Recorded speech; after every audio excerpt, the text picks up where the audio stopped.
This is Bill Zoller with the lifestyle-interventions.com website and blog.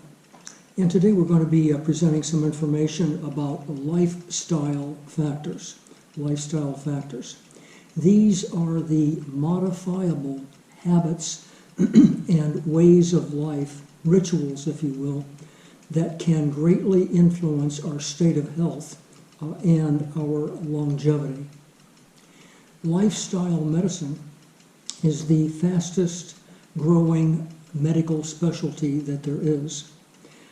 It focuses on assessing and modifying, if necessary, our lifestyle behaviors in order to prevent significant medical issues.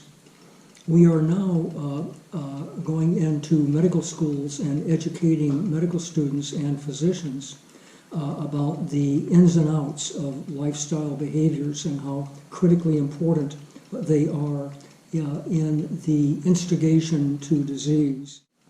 So why are we talking about this today? A couple of words about context. 7% of the population continues to smoke cigarettes, a very lethal habit.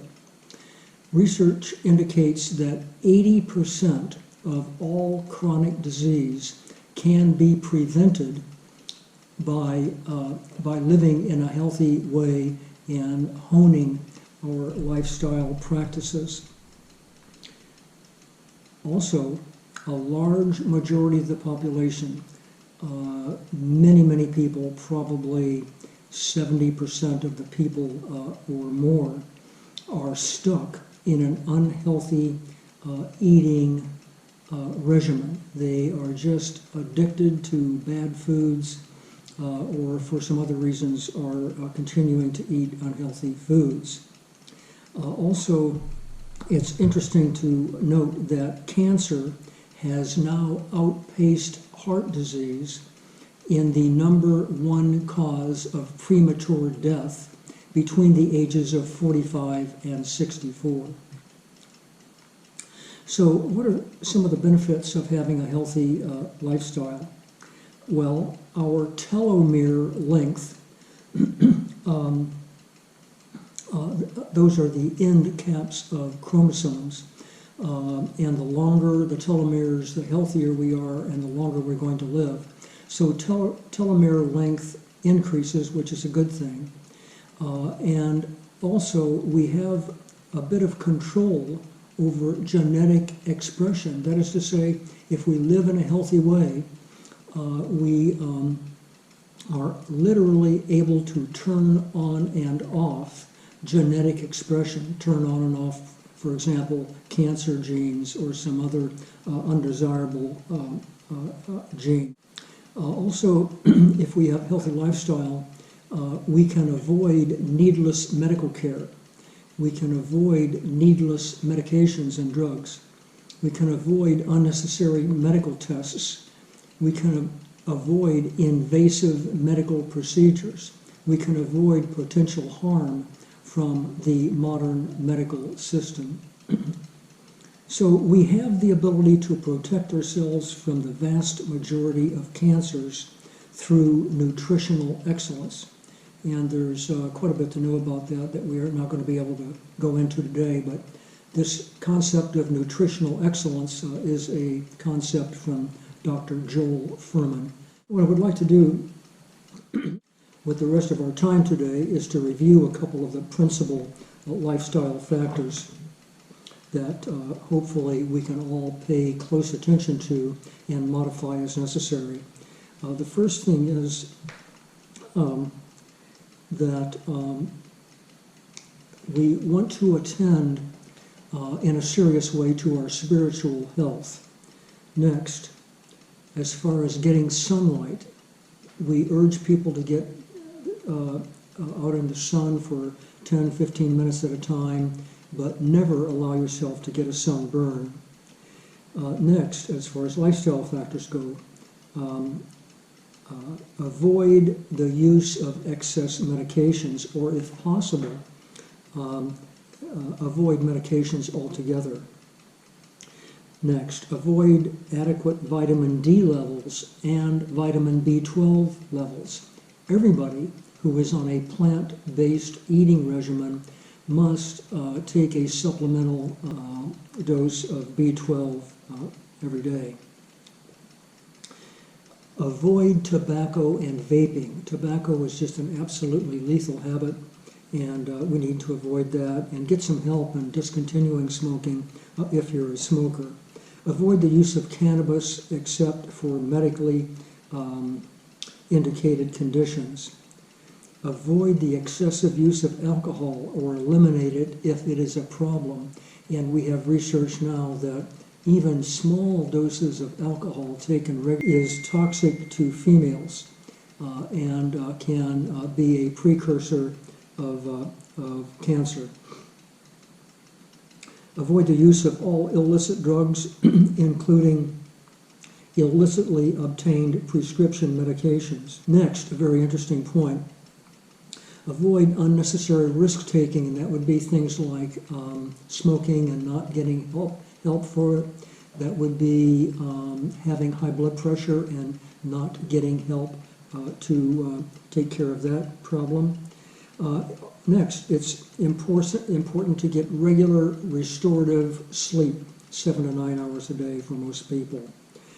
Next, laugh, have fun, be playful, and rest. So we want to take life seriously, but not too seriously.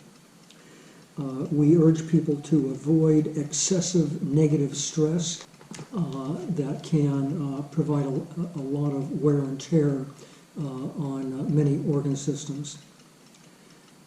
We urge everybody to set up and maintain loving and nurturing relationships.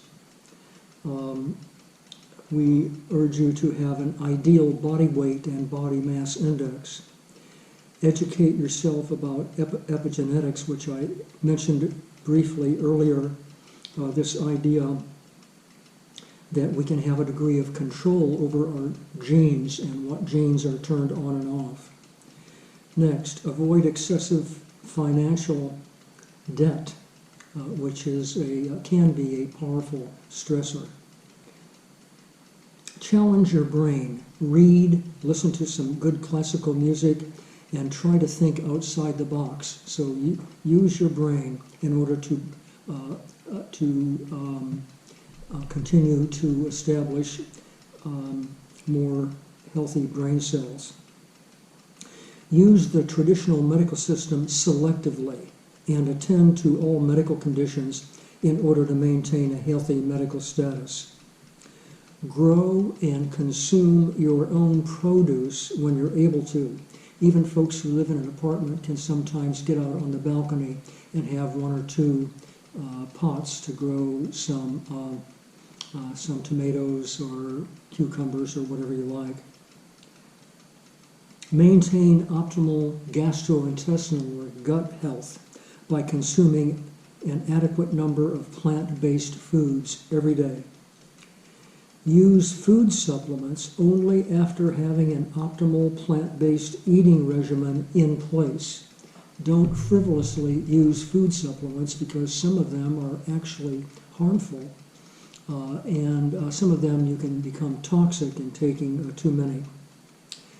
Avoid screen addiction, too much time on the cell phone, the tablet, the TV, and computer. This is especially important for youngsters.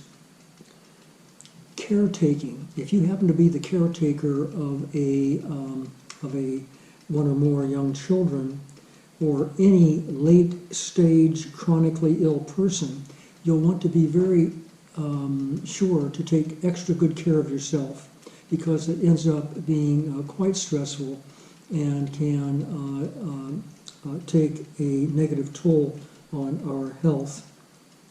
If you're addicted to food, for example, sweets, like millions of people are, please get some help for this, especially if you can find a lifestyle medicine clinic. We are used to assisting people with food addiction.